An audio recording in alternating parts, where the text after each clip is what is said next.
इसमें। आज की कहानी बड़ी ही शिक्षाप्रद है, इसलिए वीडियो को अंत तक बने रहें। जो लोग आधा अधूरा वीडियो देख करके छोड़ देते हैं और आधा अधूरा ज्ञान हमेशा खतरनाक साबित होता है, इसलिए हो सके तो वीडियो के अंत तक बने रहें। हमारे चैनल को सब्सक्राइब कर दें, क्योंकि आपका एक सब्सक्राइब हमारे लिए बहुत ही उत्साहवर्धक होता है। आप हमारे चैनल को सब्सक्राइब करें, बेल आइकन को दबा दें, ताकि आने वाली वीडियो का नोटिफिकेशन आप लोगों तक पहुंच सके। जी हाँ मित्रों, आज की कहानी मोर और मोरनी के बीच के संवाद की है, जिसका भाग 1 पहले से मैं दर्शा चुका हूं और आपने उस वीडियो पे बहुत सारा प्यार दिया। उसके लिए हृदय की अनंत गहराइयों से आपका बहुत बहुत धन्यवाद। जी हाँ मित्रों, ज्यादा समय न लेते हुए आइए डायरेक्ट टॉपिक पे बात करते हैं। एक जंगल में मोर और मोरनी रहा करते थे। मोर कहने लगा है, हे मोरनी, प्राणी का एक छोटे से छोटा कर्म उसे कहां से कहां तक ले जा सकता है। मोरनी कहती है, महाराज विस्तार पूर्वक मुझे समझाइए। तो मोर ये कहता है, हे मोरनी, एक कहानी के माध्यम से मैं तुम्हें बताना चाहता हूं। एक नगर में एक निंदक नाम का ब्राह्मण रहा करता था। ब्राह्मण, एक बात और बता दूं, मोर कहता है कि जन्म लेने से कोई ब्राह्मण नहीं हो जाता। सच्चा ब्राह्मण होता क्या है? भगवान श्री कृष्ण गीता में उपदेश करते हैं, जो 6 कर्म करता है वही सच्चा ब्राह्मण है। सट कर्मणा सुब्राह्मणा। 6 कर्म कौन से हैं? मोर कहता है, मोरनी, पहला कर्म है दान लेना और दान देना। दूसरा कर्म है यज्ञ करना और यज्ञ कराना। तीसरा कर्म है विद्या पढ़ना और विद्या को पढ़ाना। जी हाँ मित्रों, निंदक नाम का ब्राह्मण जाति से तो ब्राह्मण था, लेकिन उसके कर्म अच्छे नहीं थे। सारी जिंदगी में वेश्यागामी के अलावा उसने कोई दूसरा कर्म नहीं किया था। मित्रों, निंदक नाम का ब्राह्मण था, वेश्यागामी था, वेश्याओं के घर पे आना जाना उसका हमेशा बना रहता था। एक दिन की बात थी, निंदक नाम के ब्राह्मण ने एक पुष्पों का हार खरीदा और उसके दिमाग में एक बात आई कि यह हार में जाकर के वेश्या के गले में डालूंगा तो वेश्या मुझसे खुश हो जाएगी। निंदक नाम का ब्राह्मण उस हार को लेकर के जैसे ही वेश्याओं के घर के लिए चलने लगा। जी हाँ मित्रों, जा तो रहा था, लेकिन उसका दिमाग वेश्याओं के पास में लगा हुआ था।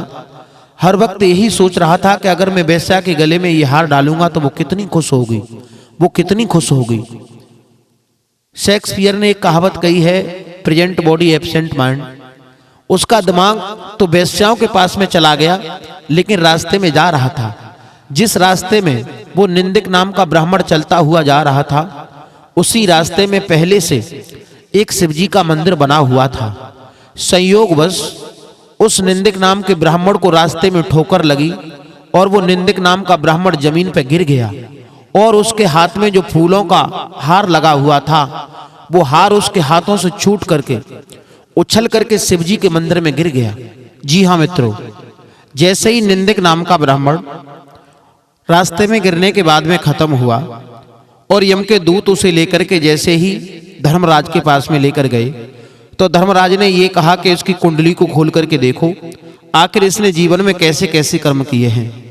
धर्मराज के आदेशानुसार उसकी कुंडली को खोल करके देखा गया, तो यम के दूतों ने ये बताया कि महाराज, इसने सारी जिंदगी में विषय वासना के अलावा, वेश्यागामी के अलावा कोई अच्छा कर्म नहीं किया है। जी हाँ, मरते समय पर इससे एक अच्छा कर्म जरूर हो गया है कि एक माला इसके हाथों से शिवजी के मंदिर में चढ़ गई है। धर्मराज कहने लगे हैं कि हे निंदक, एक बात बताओ, चलो अच्छे कर्म का भोग पहले भोगोगे या गलत कर्म का? निंदक नाम का ब्राह्मण सोचने लगा कि मैंने सारी जिंदगी में अच्छा कर्म तो कोई किया ही नहीं है। निंदक नाम का ब्राह्मण कहने लगा है, महाराज, यदि मुझे अच्छे कर्म का भोग भोगने के लिए मिले तो कितनी देर के लिए मिलेगा? धर्मराज कहने लगे हैं कि निंदक, 5 घड़ी के लिए तुम जो मांगना चाहो वो मांग सकते हो। जैसे ही निंदक नाम के ब्राह्मण ने स्वर्ग लोक में चारों तरफ जैसे ही नजर घुमाई, तो सबसे सुंदर सिंहासन उसे इंद्र का दिखाई दिया। विचार किया है कि महाराज, यदि मुझे देना चाहते हो तो 5 घड़ी के लिए मुझे इस इंद्रासन पर बिठा दो। जी हाँ, इससे ज्यादा मुझे और कुछ नहीं चाहिए। धर्मराज ने कहा कि ठीक है। इंद्र से ये कहा कि तुम नीचे उतर आओ, 5 घड़ी के लिए इसे निंदक नाम के ब्राह्मण को सौंप दो।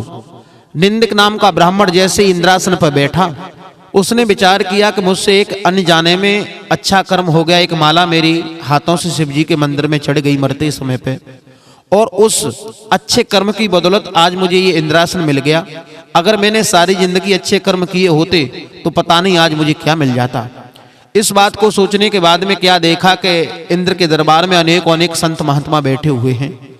तो निंदक नाम के ब्राह्मण ने क्या किया कि इंद्रासन में जितना सोना चांदी जवाहरात था वो सब लेकर के संत महात्माओं को दान में दे दिया।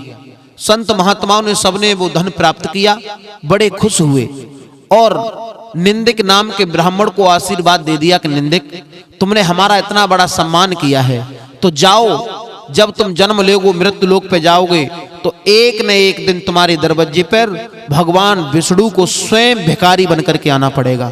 मित्रों, 5 घड़ी का समय पूरा हुआ।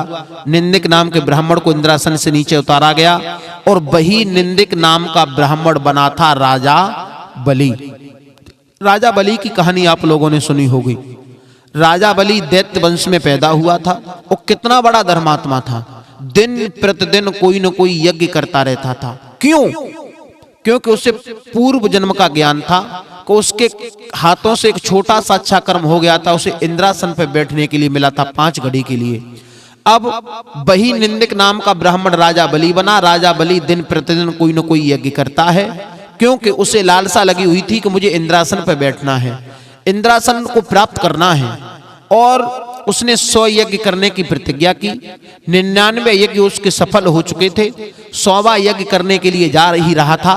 इधर इंद्र के बार बार कहने से भगवान विष्णु को 52 अंगुल का रूप बना करके 52 भगवान बनकर के बलि को छलने के लिए गए थे। ये कहानी यहीं पर विराम होती है।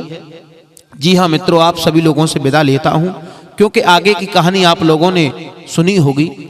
मोर कहता है, हे मोरनी, प्राणी को अपने जीवन में सत्कर्म करने चाहिए, अच्छे कर्म करने चाहिए, क्योंकि अच्छे कर्मों का अच्छा ही फल मिलता है। सभी मित्रों को राधे राधे, जय श्री कृष्णा। मिलते हैं किसी और वीडियो के साथ, तब तक बने रहिए हमारे YouTube चैनल पे। हमारे चैनल को सब्सक्राइब कर दें। आपका एक सब्सक्राइब हमारे लिए बहुत ही उत्साहवर्धक होता है।